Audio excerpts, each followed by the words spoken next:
Bonjour à tous, je m'appelle Aurélie. Mon travail consiste à vous accompagner dans l'évolution de votre carrière. Après avoir constaté que de nombreuses personnes cherchent à découvrir de nouveaux métiers, j'ai décidé de partir à la découverte de salariés et de chefs d'entreprise qui acceptent de partager avec nous leur expérience. Chez Super Compétences, nous mettons notre expertise à votre service pour que vos projets prennent vie. Je suis très contente de vous partager l'enquête métier du jour. Vous êtes prêts? C'est parti! Bonjour à tous, je suis ravie de vous accueillir aujourd'hui dans ce nouvel épisode où j'accueille Coralie, qui est coach scolaire. Bonjour Coralie. Bonjour, Alors, je suis ravie de vous accueillir et je suis impatiente de découvrir les dessous de ce métier. merci. Est-ce que vous pouvez vous présenter pour nos auditeurs, leur expliquer d'où vous venez, votre parcours, et ce qui vous a amené à être coach scolaire? Oui, bien sûr. Donc alors moi je m'appelle Coralie Pathé, j'ai été enseignante pendant 20 ans en lycée professionnel, professeure de français et d'histoire géo. Et à partir de 2018, je me suis interrogée sur d'où venaient en fait j'ai envie de dire l'apathie ou du moins les difficultés de mes élèves en classe, parce que j'avais des élèves qui avaient envie, qui apprenaient, mais les résultats n'étaient pas bons à la fin. Donc, il y avait vraiment un investissement qui ne produisait pas ses fruits. Et de l'autre côté, j'avais des jeunes qui étaient complètement démotivés alors qu'ils pourraient réussir. Et c'est ces deux thématiques-là qui m'ont interrogée. Et à partir de là, je me suis formée dans deux domaines. Le premier, c'est vraiment pédagogie PNL avec Alain Thierry. Une formation sur la PNL et les stratégies d'apprentissage. Ça a été une révélation sur en fait le fait qu'on a beau travailler et mémoriser, et c'est ce que faisaient tous mes élèves qui réussissaient pas, ils apprenaient par cœur, mais si la compréhension est pas faite avant, la mémorisation sera pas ancrée. Et de l'autre côté, cette formation m'a apporté déjà des clés sur la motivation, pour le fait que c'est des jeunes qui avaient des objectifs en fait très élevés pendant très longtemps au collège et ils n'y arrivaient pas et que il fallait réinstaurer cette motivation par des objectifs plus atteignables dans un premier temps. Et puis j'ai continué à me former donc dans deux domaines, une licence de psychologie que j'ai terminée là cette année et un diplôme de coach professionnel. Voilà. Super. Alors aujourd'hui, vous exercez comment votre métier de coach? Alors aujourd'hui, je suis auto-entrepreneur. À mon compte, je me suis mis en disponibilité de l'éducation nationale en septembre et je me mets à mon compte et je l'exerce alors essentiellement dans deux domaines, vraiment dans les apprentissages et l'orientation scolaire. Donc dans les apprentissages, souvent les jeunes viennent me voir pour avoir souvent un souci sur une matière en particulier. Et petit à petit, je fais en grattant un petit peu quelque part, on s'aperçoit que c'est plutôt sur une manière d'apprendre que ça ne fonctionne pas. Souvent, je transforme cette entrée dans des cours où je me sers des cours pour aller débloquer les apprentissages de manière plutôt globale au collège essentiellement. C'est au collège que souvent le problème se voit, avec les sauts de classe un peu stratégiques, sixième, quatrième et seconde. Concernant votre organisation, vous faites comment? Alors, je travaille finalement beaucoup le mercredi et le samedi. Ça, c'est vrai qu'il ne faut pas se le cacher. Je suis maman d'un petit garçon de 2 ans, donc ça, j'avoue que c'est un sacrifice que je fais sur le mercredi et le samedi. Mais par contre, voilà, en échange, je peux être là très souvent le matin pour lui. Voilà, le matin, j'ai le temps de l'emmener, le temps d'être avec lui. Je peux être jusqu'à 9 heures chez moi avec lui sans aucun souci. Et c'est pareil, je l'ai le soir assez facilement avec moi parce que j'ai aussi de la demande en journée pour des jeunes qui sont ou déscolarisés ou qui sont scolarisés, qui font leur scolarité à domicile, en famille. J'ai quand même beaucoup de demandes aussi. Donc le planning est bien rempli. Voilà. Donc, vous utilisez principalement quoi au quotidien? Votre ordinateur, je suppose? Alors oui, donc du coup, alors au niveau des outils, donc moi j'interviens de deux manières, soit en visio parce que le bouche à oreille commence à fonctionner. J'ai des demandes qui arrivent parfois de Paris, qui arrivent de Guyane. Là, il y a une dame qui m'a demandé pour faire une préparation là pour son CAP petite enfance, vraiment pour retravailler sur comment apprendre, comment se remettre dans des études d'histoire, parce que mine de rien, c'est un saut complexe quand on a arrêté et qu'on se remet dans la Révolution française. Donc là, on est plus, c'est vrai, sur une entrée disciplinaire, mais moi, j'accompagne toujours ça de comment est-ce qu'on apprend pour vraiment être prêt le jour de l'examen. Donc là, c'est vraiment en visio. Donc là, c'est Zoom. Moi, je travaille sur 3 outils, du coup, Zoom, WhatsApp, parce que comme on peut l'afficher sur ordinateur, les gens prennent en photo leur écrit, moi, je l'affiche, on corrige ensemble. Et puis Google Drive, où je stocke finalement tous les outils que je construis avec eux et qu'ils peuvent utiliser. Et en présentiel, j'ai mon bureau, en fait, le mercredi et le samedi. sur Annemasse, là où je réside. Voilà. D'accord. Non, et vous vous déplacez pas chez les personnes, par exemple? Ça arrive, mais c'est plus en journée.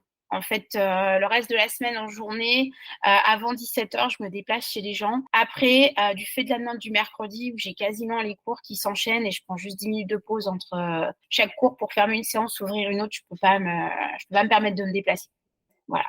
Mais je pourrais. C'est quelque chose où je réfléchis. Et pour le coup, là, quand je me déplace chez les gens, je suis payée en CESU.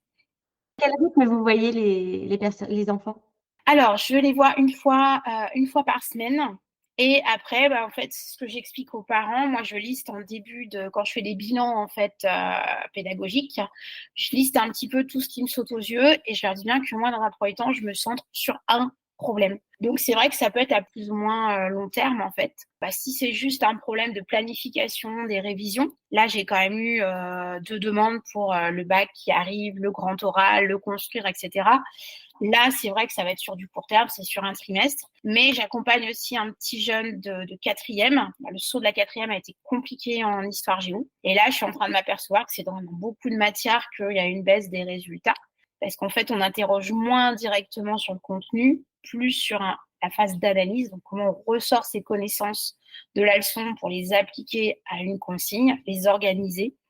Et pour le coup, là, ça va être un suivi sur le plus long terme. Parce qu'il y a déjà la phase compréhension, la phase comment je mémorise, parce qu'il y avait des problèmes de mémorisation. Donc là, on finit la phase compréhension et on va attaquer la mémorisation en vue de poursuivre sur un début de troisième pour lui montrer comment est-ce qu'il doit organiser ses révisions sur toute l'année.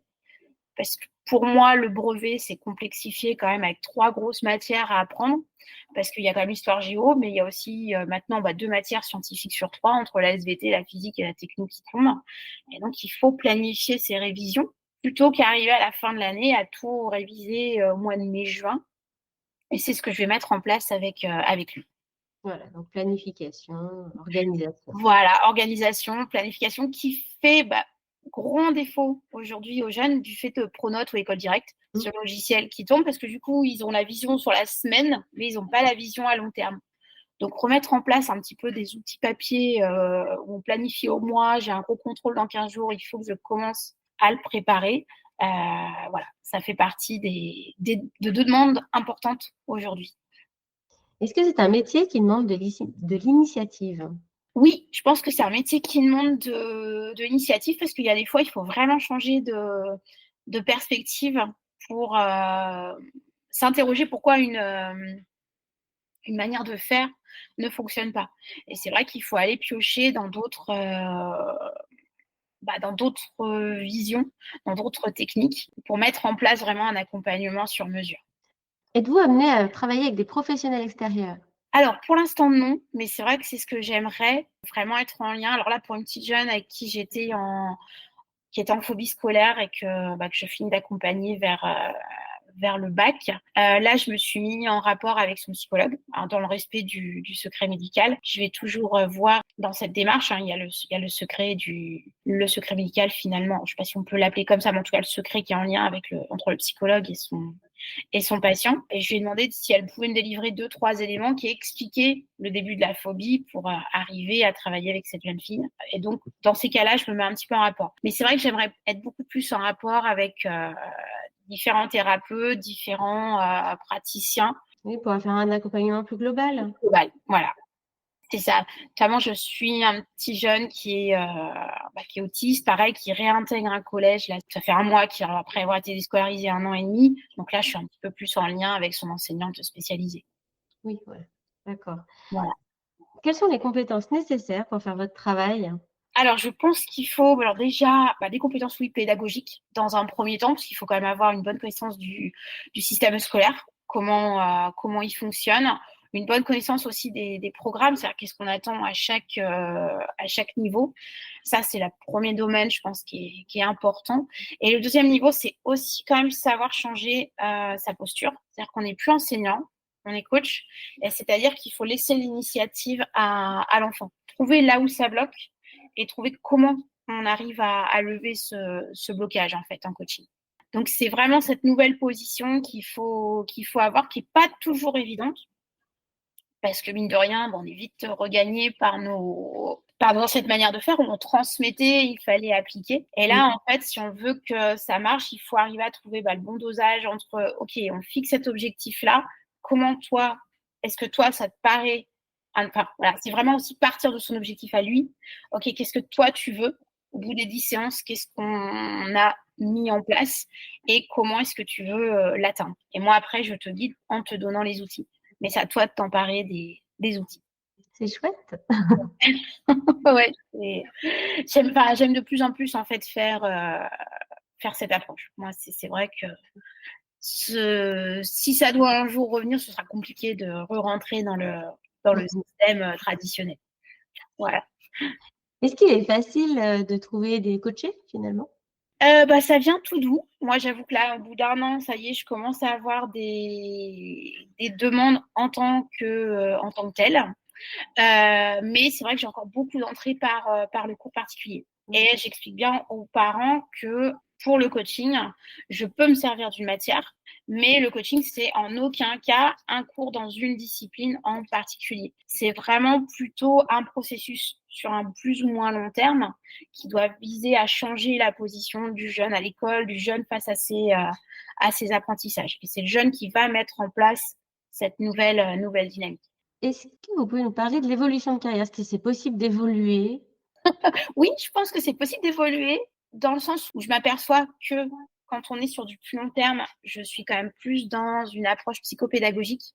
Vraiment, c'est-à-dire arriver à lever ces blocages pour arriver à être sur le apprendre à apprendre. Et c'est vraiment une formation vers laquelle je vais aller, je pense, en septembre, pour avoir cette double casquette, en fait, sur du court terme pour du coaching, motivation, organisation, planification, et sur du plus long terme quand il va s'agir d'accompagner des enfants vraiment en lien avec des difficultés particulières. Ce que je fais, mais pour l'instant, je me dis pas psychopédagogue parce que je n'ai pas la formation. Même si j'ai la licence de psychologie et le passé de prof, j'ai pas la formation pour moi qui me permet de revendiquer le titre. Donc, je vais faire cette formation avant de pouvoir mettre les deux sur mes cartes de visite. Voilà. Et sur Donc, en termes d'évolution, en fait, c'est se nous former à de nouvelles pratiques, se spécialiser. C'est ça. Voilà. Soit se spécialiser sur un profil, soit des nouvelles pratiques. Après, je viens de me lancer, donc j'avoue que je ne pourrais pas vous expliquer l'évolution sur le long terme. Voilà. Peut-être faire vraiment, moi, une formation, lancer ma formation pour former plus d'enseignants à ces stratégies d'apprentissage PNL qui, pour moi, sont assez extraordinaires parce que dès que je les mets en place avec des jeunes, il y a quand même très souvent des déclics. Génial. Est-ce qu'il est possible d'en vivre? Alors, pour l'instant, j'arrive à en vivre. Depuis octobre, j'ai réussi à refaire un salaire quasiment équivalent à celui d'éducation nationale, mais en ayant au début, moi je ne le cache pas, une grosse proportion de cours particuliers. Pas encore de coaching, on était vraiment sur le cours particulier. Mais petit à petit, le réseau se fait et je me fais connaître plus sur cette phase-là. Donc, où j'ai des demandes qui sont vraiment... je rentre par le français, finalement, les parents me gardent plus sur l'apprentissage, sur un suivi plus généralisé sur l'apprentissage sur le plus long terme. Donc voilà, donc pour l'instant, moi, je sors à peu près tous les mois, je me suis sorti un salaire de 2 000 €. C'est chouette. C'est chouette. Ouais. Je connais parce que c'était le pari que je voulais faire. J'avais des économies de côté quand j'ai décidé de me mettre en dispo en septembre, parce que je m'étais donné 2-3 ans pour réussir. Je pense que ce pari-là sur sortir le salaire est gagné. Maintenant, on reste à aller un petit peu plus loin. Alors moi, ce budget-là me convient pour l'instant, mais c'est vrai qu'il faut construire sa retraite quand on est à son compte. Ça, c'est réel. Donc, c'est ce qui me reste à faire. Voilà, à augmenter plus vers le coaching qui est plus payant que le cours particulier pour arriver justement à construire ma retraite. Voilà. Par exemple, un accompagnement au coaching, ça représente un budget de combien pour les parents? Alors, pour l'instant, moi, je fais des forfaits au trimestre. Donc 10 séances au trimestre. Parce que ça, c'est le point négatif. Il y a quand même parfois, quand on n'est pas dans faut vraiment bien mettre en place des conditions générales de vente qui sont assez claires. Moi, au début, chose que j'avais pas fait, j'avais des annulations à la dernière minute, etc. Donc, des trous dans le planning. Donc là, maintenant, moi, je pars avec les parents sur un accompagnement en trimestre à 500 € pour les 10 heures. parce que ça me demande en amont un travail Oui, bah, pour préparer la séance, préparer l'accompagnement. oui, très bien. Et comment vous faites pour faire connaître alors? Alors, pour se faire connaître, donc là, c'est ma 2 prochaines grandes phases. C'est voilà, la phase de l'année prochaine, arriver à me faire connaître, voilà, c'est ma je pense que c'est mon prochain grand défi. Pour l'instant, c'est juste le bouche à oreille, le réseau qui fonctionne. J'ai mis des annonces, sur toutes les grandes plateformes de cours particuliers, mais reste vraiment maintenant à me faire connaître autrement.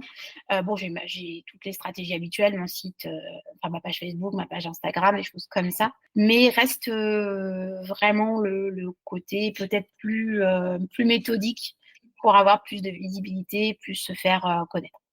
Est-ce qu'il y a un diplôme exigé? Alors non, coach scolaire, il n'y a pas de diplôme exigé. C'est vrai qu'après, il faut regarder aussi, je pense, l'expérience de chacun. Moi, j'ai l'honnêteté de dire que je me serais pas dit coach si j'avais pas passé la certification. Alors, c'est pas un diplôme d'État, hein, c'est une certification RNCP. Mais voilà, moi, j'ai passé ce diplôme qui me permet d'être coach. Et après, j'ai été faire un module plus spécialisé sur le coaching scolaire avec Anne Watkin, voilà, que je recommande aux gens qui sont intéressés par ce métier. Voilà. Et du coup, est-ce qu'il y a une condition de niveau pour accéder, aux formations de Alors, aux formations, je crois que c'est une condition de niveau bac ou bac+2. Je ne saurais pas vous être formelle dessus. Voilà. Je ne saurais pas être D'accord. voilà. précise. Quels conseils vous pourriez donner aux personnes qui voudraient, être coach? Je sais qu'il y a beaucoup d'enseignants qui cherchent à se reconvertir dedans. Je crois qu'il faut quand même s'attendre à se dire qu'on fera le sacrifice du mercredi. Parce que c'est vrai que moi, quand mon petit garçon avait 1 an, voilà, le mercredi avec lui, je les ai plus, hein, c'est ce que j'expliquais, hein, donc là, c'est autre chose. Par contre, peut-être se faire confiance sur le fait qu'en tant que prof, on a quand même plein de compétences pédagogiques et que, en changeant un peu de posture et en fouillant dans des livres, en se formant, il y a moyen de comprendre ce qu'on attend dans la posture de coach. C'est-à-dire vraiment, par contre, voilà, laisser le jeune être à l'origine de son processus d'évolution. Très bien. Eh bien, merci beaucoup Coralie d'avoir, Merci à vous. partagé, ce moment avec nous. On a découvert un métier, riche et avec plein de possibilités d'évolution et qui a Merci. du sens aussi, parce que Oui, c'est bien de redonner du sens aussi des fois à ce qu'on fait. c'est ça. Moi, ça a redonné beaucoup de sens à ma pratique pédagogique. Réellement, voilà, ce que je disais, hein, j'aurais du mal à revenir en arrière dans le système traditionnel. Eh bien, c'était avec plaisir et c'est avec plaisir que je vous recevrai à nouveau si vous avez d'autres compétences, Okay. à mettre en avant, d'autres choses. Merci. Merci beaucoup. Beaucoup. À bientôt. À bientôt. Merci d'avoir écouté ce podcast. Vous retrouverez les liens de notre invité du jour en description. Vous trouverez également l'enquête métier du jour en version PDF dans les notes de l'épisode. Si l'interview vous a plu, n'hésitez pas à la relayer autour de vous et de la noter sur votre application de podcast préférée. Vous pourrez retrouver l'ensemble de nos services sur supercompétences.fr. Si vous voulez partager votre métier, prenez contact avec moi pour que nous puissions en discuter. Je reste également disponible pour parler avec vous de vos projets de reconversion professionnelle. Je vous donne rendez-vous au prochain épisode. Belle journée!